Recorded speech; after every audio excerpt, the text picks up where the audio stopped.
Këtë të premte, u nda nga jeta në moshën 73 vjeçare, ish kryeministri dhe ish kryesocialisti Fatos Nano. Fatos Nano u lind në Tiranë më 16 shtator 1952. I biri i Thanas Nanos, një ish drejtor i radio televizionit shqiptar, dhe Maria Nano Shuteriqi, një nëpunëse civile.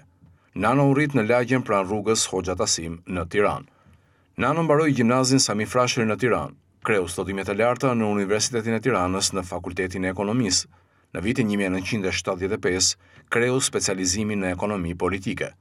Në vitin 1983, mori titullin doktor i shkencave në fushën e ekonomisë, ndërsa në vitin 2000, titullin profesor doktor në fushën e ekonomisë. Pas diplomimit në vitin 1978, Nano punoi në drejtimin e fabrikave metalurgjike të Elbasanit deri në vitin 1981. Nga viti 1981 deri në vitin 1984, Nano shërbeu si ekonomist në fermën bujqësore të Priskës në Tiranë.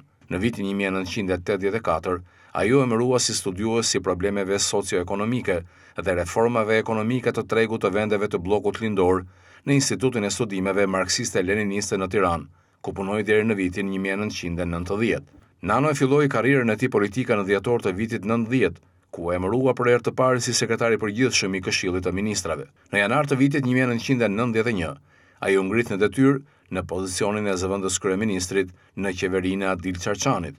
Kongresi i 10 i Partisë së Punës u mbajt në qershor të vitit 1991 dhe më pas zgjodhi Nanon si udhëheqësin e ri të Partisë Socialiste më 13 qershor 1991.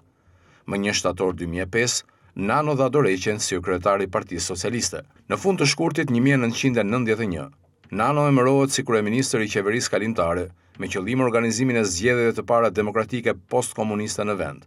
Nano shërbeu si kryeministër i Shqipërisë në vitin 1991, nga viti 1997 deri në vitin 1998 dhe nga viti 2002 deri në vitin 2005. Pasi Partia Demokratike e Shqipërisë fitoi zgjedhjet parlamentare të 22 marsit 1992, Parlamenti ngriti një komision në fillim të vitit 1993 për të hetuar aktivitetin e Fatos Nanos për korrupsion dhe abuzim të dyshuar me menaxhimin e ndihmës humanitare të dhënë nga shteti italian gjatë krizës ekonomike, që zgjati nga viti 1990 deri në fillim të vitit 1992.